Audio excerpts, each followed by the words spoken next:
Hello and welcome to Chats con Sabor. I am Linda here with my co-hosts Joanna and Yvette. We are here excited and just curious to talk about the holidays that are coming up and how do we feel about it. I know that I personally tend to struggle with a little bit of anxiety, and that really just carries from my childhood and my upbringing. But there are other things that I'm looking forward to. I love Christmas. I'm a fatty, so I certainly love some good food for Thanksgiving. So yeah, and so we wanted to talk about this, and I know this is a hot topic for many people in many ways. Joanna? So, childhood wise, Christmas was great. Spending time with my family. Just the love, the traditions of the food, the music. Just that unity that I feel like we've lost um, in the current state. Holidays also give me a lot of anxiety. It's a lot of work, and you put a lot of love and time into it, and people just want to get up and leave. I think for me, I loved the holidays growing up because we had a lot of family that came in from out of town and stuff. I grew up in Texas, El Paso, Texas, and my grandparents, my grandmother and my grandfather were like the focal point, and everybody would come in and visit, from other parts of Texas, California, New Mexico. And I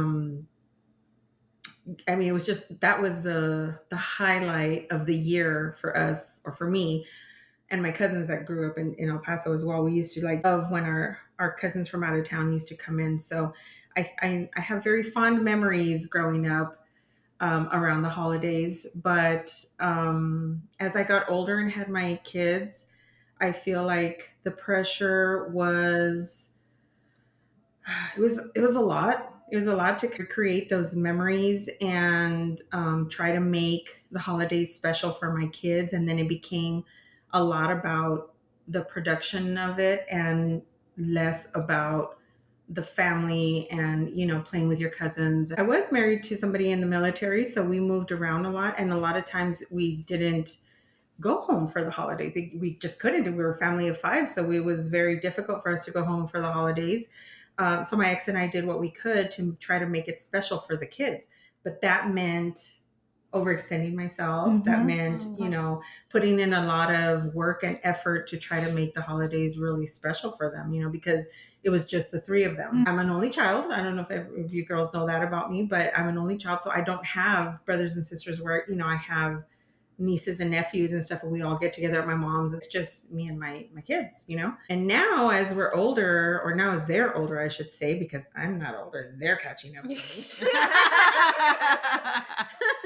Now that they've grown up, I think they understand why I'm pulling away from the whole commercialization of Christmas and even Thanksgiving, because it's a lot of work, and honestly, I'm just tired. I'm tired of it. Well, I think that growing up, we didn't realize how much of a production it was. No, we didn't. You're right. Not just that, but then it was always about the big party, meaning it wasn't just like you mentioned, you and your kids. It used to be you and the cousins and the cousins, at least in our Hispanic households, right? Right. It was always about the grandparents hosting, and then all the kids and the grandkids and the cousins of the cousins. And, whoever you could invite, it was almost like an open door. You could have a friend over. I could have, oh, by the way, I'm bringing this friend. And they didn't care because it was all about being welcoming and having that home atmosphere. Right. Where nowadays, if you're going to a party or you're hosting a party, you know that you're going to be doing most of the cooking rather than, actually enjoying what's happening. And not just that, but I almost feel like it's no longer worth it. Right? Because like Joanna said, people just want to eat and leave. Yeah. It's no longer about the fellowship and the hanging out. Because I don't know about you guys, but growing up, the party was not over till like 2, 3 o'clock in the morning at the very least. Right. I want to be in bed by 9 o'clock. But it's true. You have to stay awake till midnight and open up the gifts at midnight. Hell no. Not in this lifetime anymore. But yeah, I remember, like Linda said, like it would be 2 o'clock in the morning and we'd be going to bed and you'd still be hearing the music outside playing, them dancing and singing and just still eating and other things. And as kids, I could hear them from the windows, like just doing their adult stuff, but enjoying their lives, and it was very few people that would just like leave. Some people would just stay on the couches and sleep and stuff, until the next morning because they were trying to get over their diet. So, I mean, those are my memories. Now is what it is. I'm old. But hold on, but let's be real. It's not just like I'm old. It's like we're tired, right? We live in this constant go, go, go, go, go, right? And even if you get the holidays off, then you're cooking for the party. So we're not really enjoying the holiday. We're not really off. And I think we are choosing peace over what we think is good. Because it's not even, again, it's not what it used to be. So it doesn't even make the sacrifice worth it. True. Guess what? I'd rather have a small meal and, like Joanna said, and be in bed by 9, 10 o'clock watching movies or something if I can.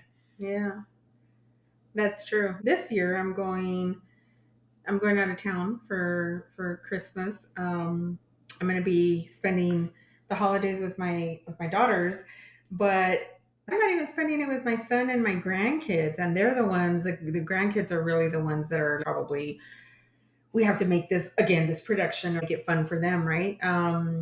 But I still feel kind of like the pressure, even though I'm not the one hosting the party, my daughter is. I still feel like I need to help her in some way and just be there for her because I do feel like it is a lot of pressure and we are exhausted.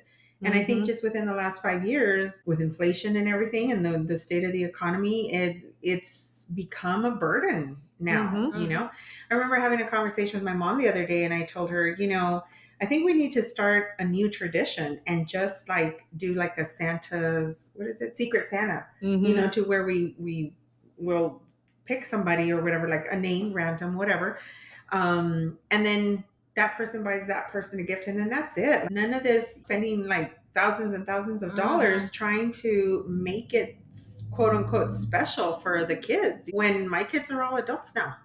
I'm still asking my kids like, okay, get me your Christmas wish list. But they've always known though too, it's like we don't always get everything on that list, but at the same time, I feel like you want to make it special for them, but then what's really special? Because yeah. I mean, with my little kids, I know, we're on Black Friday week or whatever. So I'm looking at deals for toys, and I'm looking for my 3-year-old. And I'm like, why am I ever thinking this?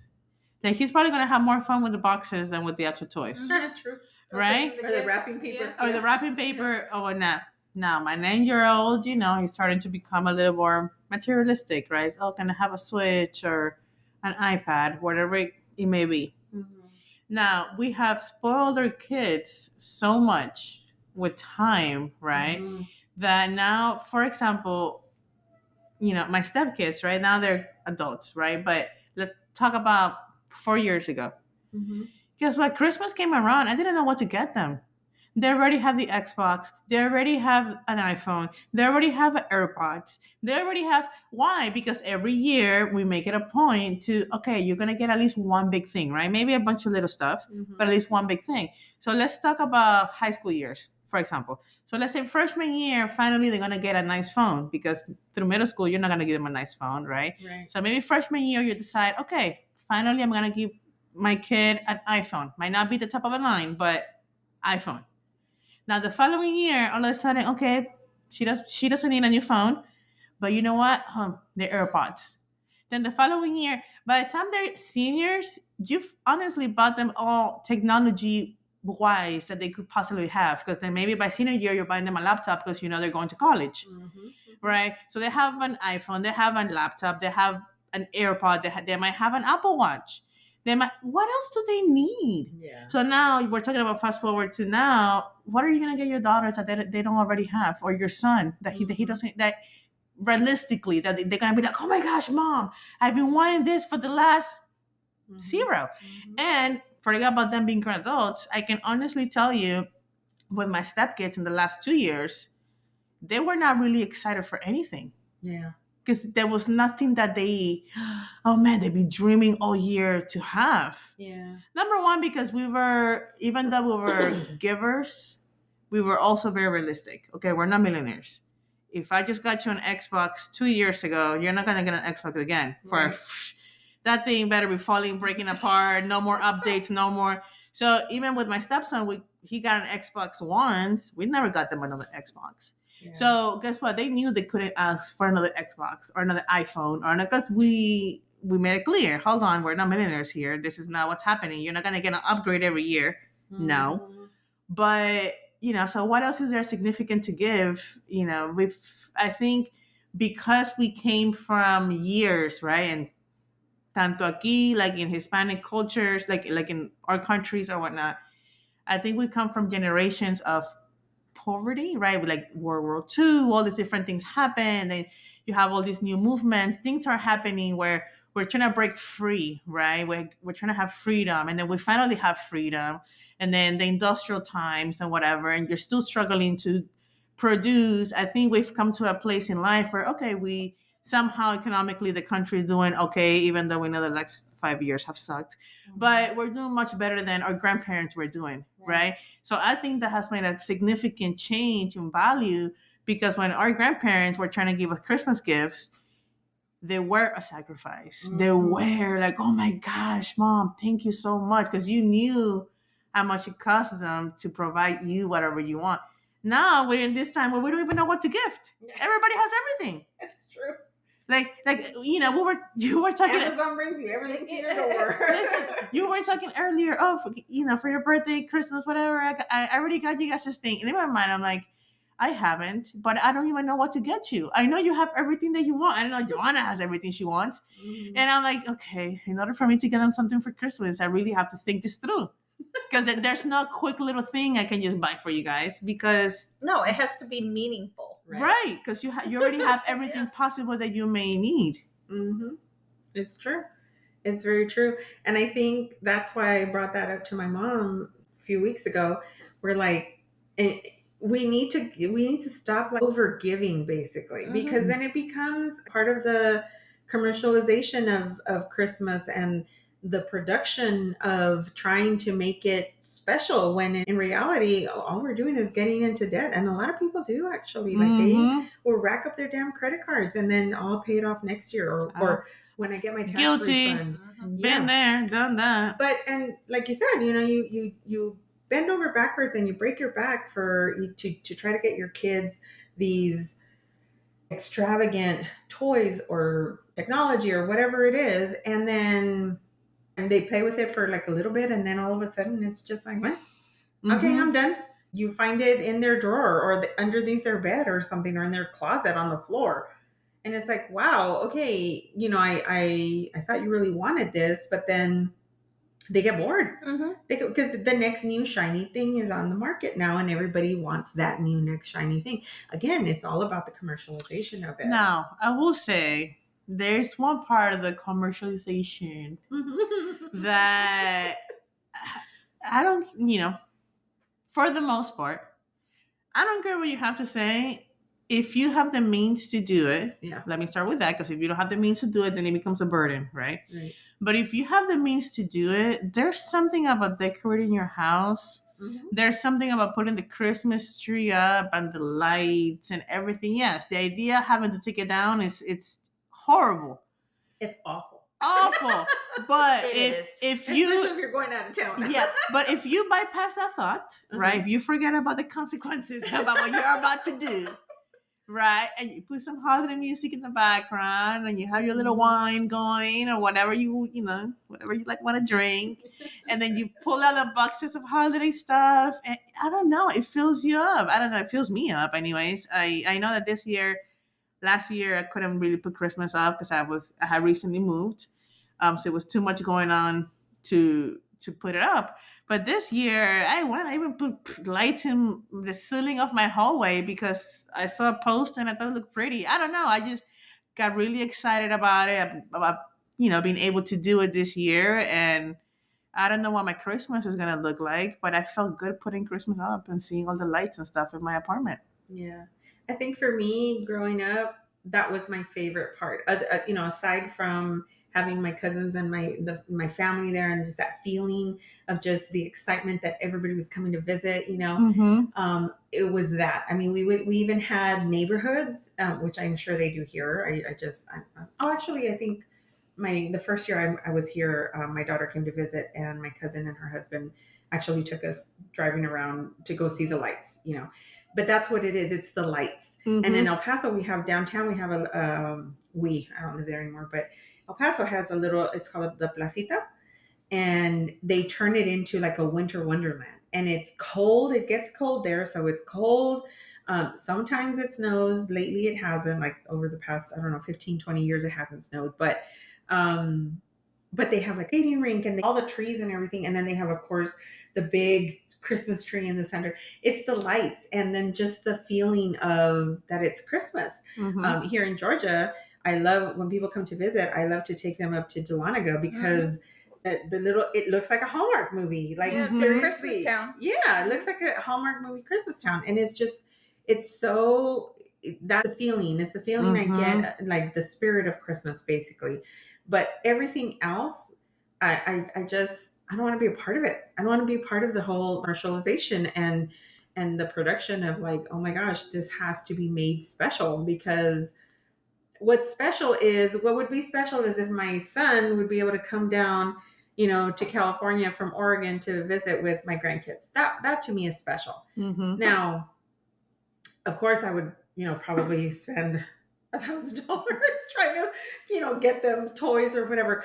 But they get bored so fast. They're little. They're 5.5 and almost 2 now. And it's like, I don't know. I think we've just really lost over the years, over the decades, we've lost the real meaning of what Christmas is supposed to be. What do you think, Joanna? I totally agree. Totally agree. My family and I right now, we're not too big into Christmas. So if a tree goes up, it goes up. If it doesn't, it doesn't. Last year I did it for my grandson. This year it's just not a big thing for me to really pour my time into it. The time that we had a long time ago, my husband was alive and, he was about Thanksgiving, he was about Christmas, and that was his thing. And we just followed along because that was his thing. And the kids were happy. And and ever since his passing, the kids just don't really care for it. Yeah. So it kind of sucked the life out of that. Thanksgiving used to be something that I was super excited because I cooked everything. The family was all together. And this year I just was not in the mood to cook, not in the mood to have people over. I just wanted a peaceful Thanksgiving. Mm-hmm.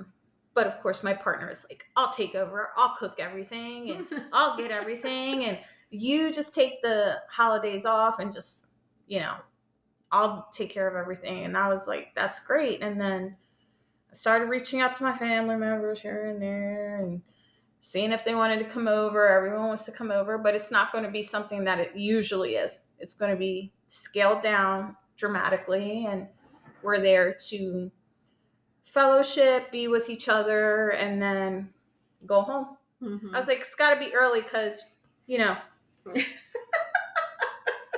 I gotta be in bed by 9 o'clock. I want to watch a couple Hallmark movies and then go to bed.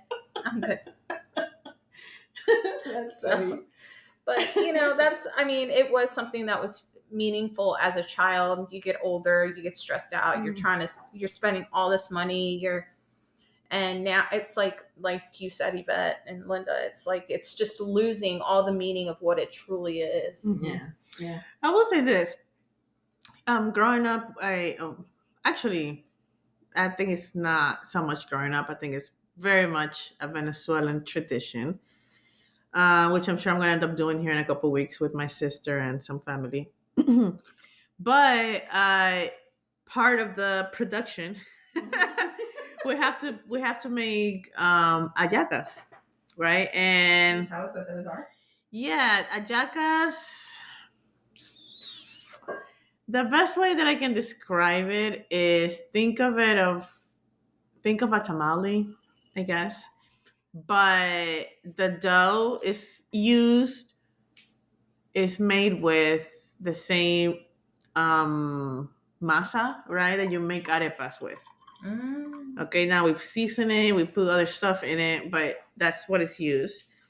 And then the filling, Mm-hmm.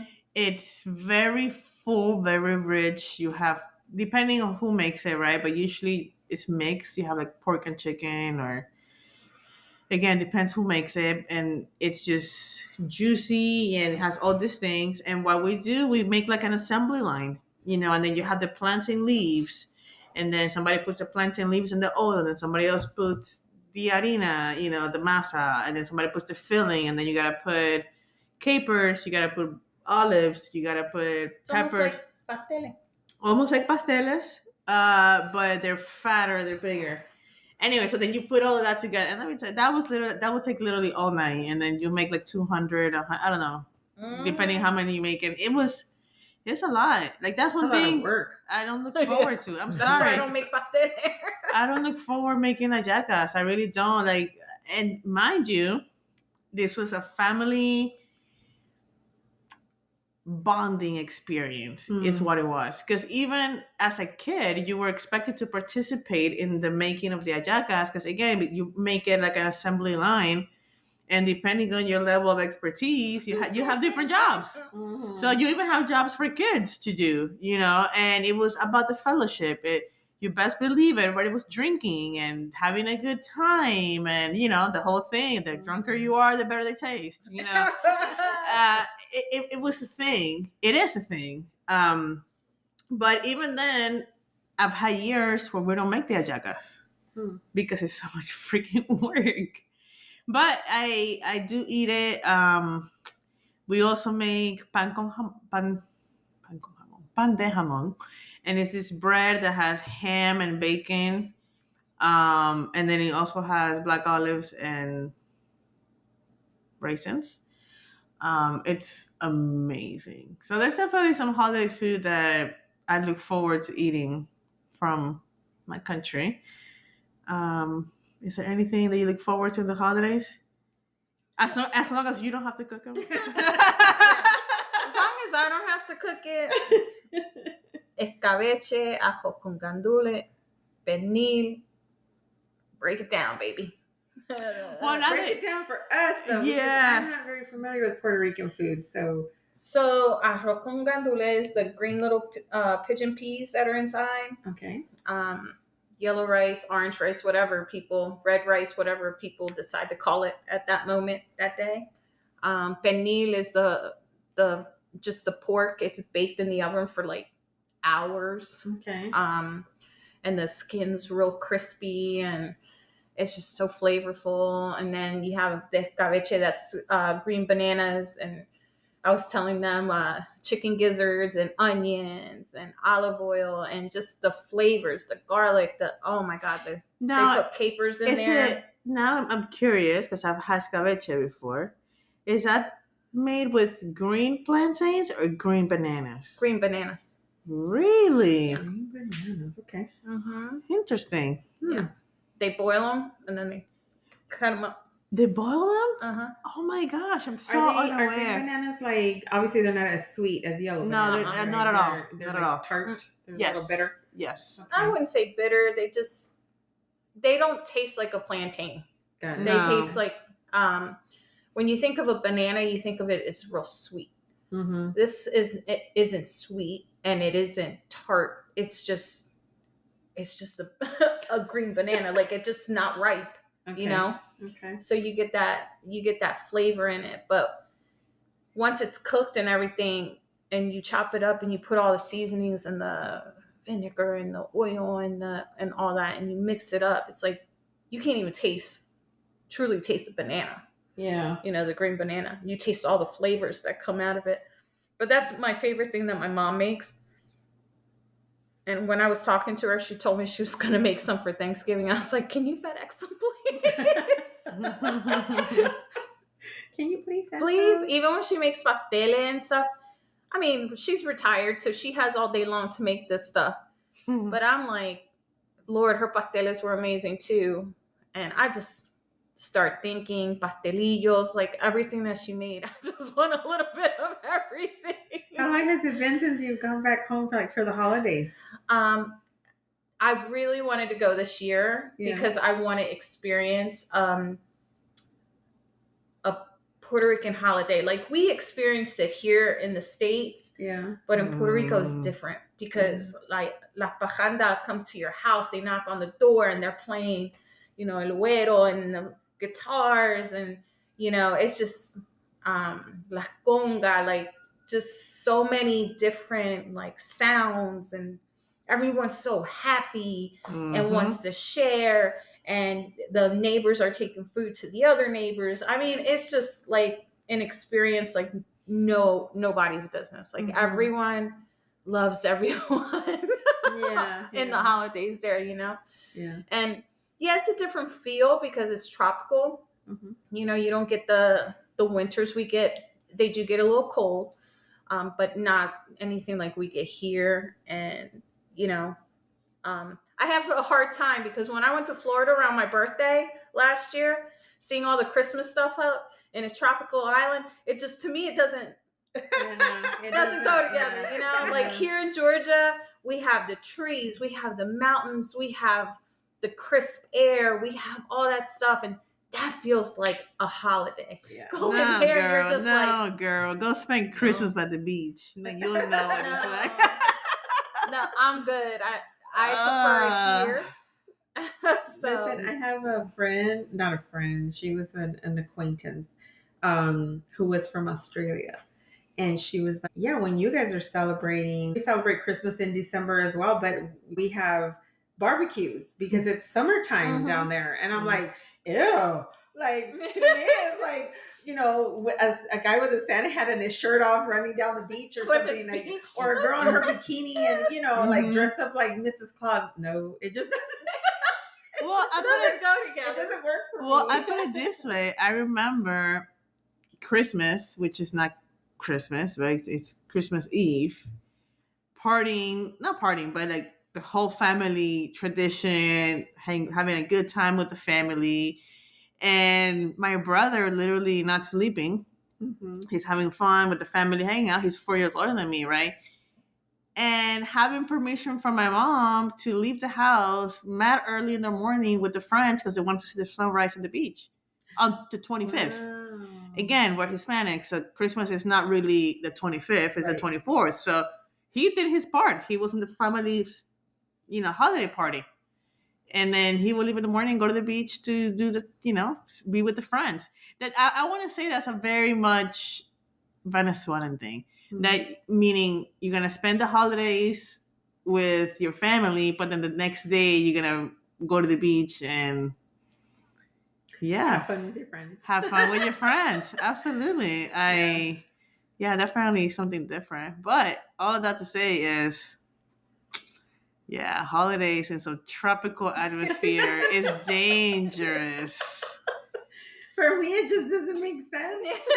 Me either. I don't know about dangerous. It just doesn't click. It's just like, what? Like computer malfunction in my brain, literally. Because when I was growing up, like I was saying earlier, like my family, all my cousins and stuff, they would come from out of town, and so we would all gather around, sing Christmas songs. My grandfather was a carpenter, so he made his own guitars. He had a little workshop in the backyard. And he would play the guitar and everybody would be singing and dancing. We would put on, the kids, we'd put on little like, what are they called? Talent shows or a little concert or whatever for our adults, for our aunts and uncles and our parents. And so, I mean, it was super fun. And then Christmas morning, that was all Christmas Eve, right? We'd all be there. And then Christmas morning, menudo, tamales, whatever, like all the food in the morning, and then all the kids would run outside and go play in the snow. because 9 times out of 10 it would snow Christmas morning or Christmas Day in the morning. Really? So we'd wake up to a white Christmas. Now, that was when I was a kid. Nowadays, it doesn't. I can't remember the last time it snowed in El Paso. Actually, one of the years, my daughters and I went to El Paso for Christmas, and we didn't even take a coat or a jacket because it was like warm. I was like, wait, what is happening? I think it rained last Christmas here. I can't even remember. I mean, I was in El Paso for Christmas last year, but and then this year I'll be in California. But I know the first winter that I was here, and I spent Christmas here, it was freezing. And my youngest daughter, was here visiting, and she walked outside, and she was wearing shorts with like slippers or whatever, and she's outside, and she's on the phone with her boyfriend, and I'm at the door going like, "Come inside! What are you doing? Like it's cold. There's snow, like because it doesn't snow in California. You know, I think it's only snowed maybe twice in the 20-something years that I lived there. So it's snowed we were once not here used to since I it. I've can been here. honestly tell you, I've So never nice. really seen snow. What? So when you talk about a white Christmas, in my mind, that's unnecessary. A cold Christmas is unnecessary. That's not what makes Christmas Christmas. For us, it does though. That for me, it equates in my mind the change of seasons. You know, see what I'm saying? Like, Mhm. and then of course, like it starts on Halloween. Halloween is always cold. Like, okay, here comes the crisp air, and like you need a jacket or underneath or over your Mhm. costume or whatever. Like, you just see people walking around, and it's fucking cold. Yeah. And then, like I said, it kind of goes through Christmas, and then in January, of course, like for New Year's and stuff. Every year, for the longest time, as long as I can remember, I have cousins who we were very close to, like my aunt's side of the family, which is by marriage. She's my aunt by marriage, right? So my mom's brother's wife. And they always had, we called it they called it the Pacheco New Year's Eve party. So it was that family, and they would have a New Year's Eve party, and always it was freezing. Every fucking New Year's Eve, it was so cold, just freezing. But there we are outside, Yeah, playing. braving the cold just to be, just to ring in the new year or whatever. It's so crazy. We talk about foods and stuff. I remember my grandmother used to make buñuelos. Do you guys know what that is? Mm-mm. So they're, I know Colombian buñuelos. what are those? It's like a cheesy bread. Okay, no, That's like deep fried, I think. These are deep fried as well, but it's not bread. It's more like tortillas. It's like as thick as tortillas, but they're like, I don't know what kind of masa they use, to be honest. I just remember helping my grandmother roll them out and stuff, and she used to make them like literally, I don't want to say by the dozens. Like she used to make so many. Wow, let me tell you. Yeah. So I just searched buñuelos Yeah. because I was gonna show Let you. me see a picture. Hold on. Because I wanted to show you the Colombian buñuelos, right? Uh-huh. Because maybe you've tried them and you don't know. Maybe. However, buñuelos are a fried dough fritter that can be found in Spain and Latin America. So it's something that comes from Spain. Yeah, makes sense. Yeah, those are it. Yeah, those are it. You see? They're not as But thick those as are not the tortillas. Colombian ones, so that's not what I They're was not thinking as of. thick as tortillas, though. They're very thin. They're very, very thin. They're flaky almost. It's almost like a flaky I've pastry. had Yes, them. and I've had them. Yeah. Now that I saw a picture, I have had them. Look up sopapillas. I think Hold I on. asked you girls if you know what sopapillas Wait, were. have you gone to La Vaquita yet? Here No. in Jefferson and Georgia? Oh my No. gosh. We have to Okay, take so her there. I'll be honest, I personally don't love it. Okay. Okay, it's a little too hood for me, Uh-oh. but I feel like it's at least a once. You have to go You have there to you have to at least go there once. It's It's La Vaquita? La Vaquita. It's like a Vaquita. Latin American flea market, basically. Oh, okay. so they have the fruits, I feel as though it's more like they have a lot of Mexican food. Mhm. It's all about the foods, but imagine they also sell birds and dogs, and like it's like a market. It's a little Latin American market. You can find stuff that you can't find like from your country that you can't find Yes. somewhere else. You can find it there. Yes. Okay. Yeah. Okay. So it has to be a one time for you I to am go. down. I am down. Yeah, we have to take you there. I am so down. Okay, so so that's what Sopapillas? it looks like. No, No, that's a no. buñuelo, but you see how it's Oh, got fried? it. Okay, It's a sorry. Colombian buñuelo. Sorry, I don't know why It the looks like a picture. dinner roll.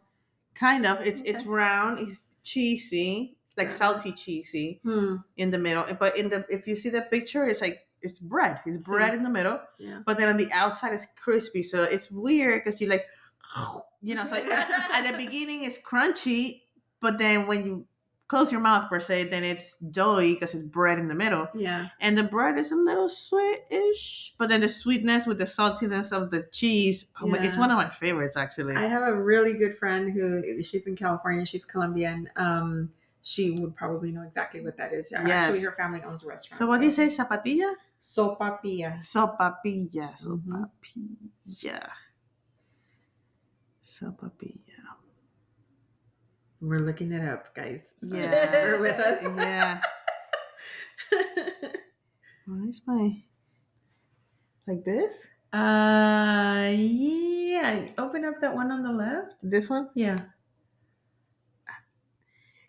Okay. Let's have a little side note. Sidebar.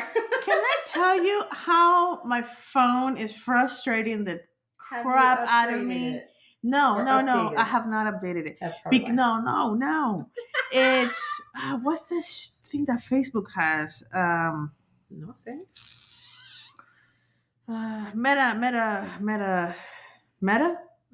Okay. Meta. That is Facebook now. Yeah. It is Facebook now, but also right now the reason why my search looks so weird on Google is because it has like AI is trying to control what I'm searching or how I search it and it's frustrating the crap out of me because every time I go into Google, it's like, or even if I search a question in Google, hey, what is this? Then instead of giving me the result in the bottom like it used to, now it'll give me like, oh, this is AI's quickest response or something. Oh God. Yeah. And it shows first. That's why this shows so weird here. Oh, here I found a picture of them. They almost look like beignets. You know what beignets are? Okay. Yes. But they're airy on the inside. Oh. So they're fluffy, and then you put like buñuelos. You put sugar and cinnamon on them. But then they also put honey, and oh God, they are the fucking best. Like, yeah, this is why I gained so much weight when I go to El Paso. These are more like vignettes or vignettes or whatever, but those are thicker. Vignettes are a little bit thicker. Yeah, they are. White powdered sugar or whatever. It's a Creole thing, right? But they're airy. See, like this. Oh. You open them up and they're just so airy. And with honey, oh God, they're the fucking. My grandma used to make like all this stuff. It was so good. Like just. Yeah, this is what I remember them looking like. More like triangles, little triangles. Really good. But anyway, those are sopapillas. They have some here at this restaurant that I kind of want to shout out. Here in Beaufort, Georgia, downtown. It's called Off the Rails. Their Mexican food is actually pretty decent. I've yet to find a place that's like, oh yeah, this is authentic Mexican. I have to take your girls to El Paso because that's real authentic Mexican food. Like, I mean, it just is. You go anywhere else in Texas, it's all Tex-Mex. That's not Mexican food. So don't talk to me about San Antonio and fucking Laredo or Brownsville or McAllen. Like, that's all Tex-Mex. All of that. El Paso is real authentic Mexican food. Yeah. El Paso is basically an extension of Juarez. Sure. I guess we gotta go to El Paso. Yes, and we could stay at my mom's. She would love to have you girls there. Ooh, man, we might have to go to Juarez after just for that. The food. Yeah. We're so close. We might as well. They still have the bullfights and stuff like that. They've actually banned them in Spain, even though they do have the run of the bulls or the, what is it called? The los toros. But yeah, in Spain, they don't have bullfighting anymore. I learned that when I went back in 2015. But yeah, anyway. Okay, girls. I think we wanted to keep this one kind of short, but we're over. It's okay. We gave you an extra 10 minutes. Yeah, we did. We gave y'all an extra 10 minutes, but thank you.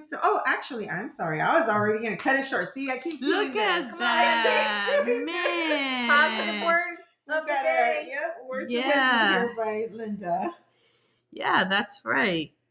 And my words of wisdom, I can't find them. But I guess I'm gonna have to just. Give us some Linda isms. I was gonna say that. Well, I think you're not always gonna feel inspired or motivated to do things, but we must be disciplined enough to do them. And that goes alongside of we gotta make choices not necessarily based on our feelings, because our feelings go up and down and can be easily influenced.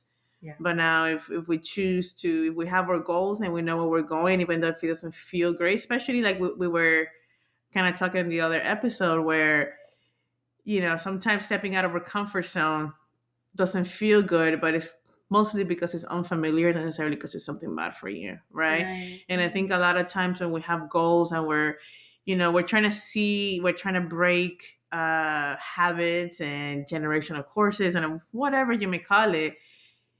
Sometimes we want to give up. Sometimes it is work to work on ourselves, right? But if we know where we're going and we know what our goal is, we can kind of ignore those feelings and just stay disciplined so that we can see, the fruits of our hard work.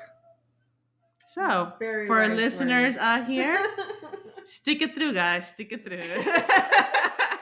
Amen.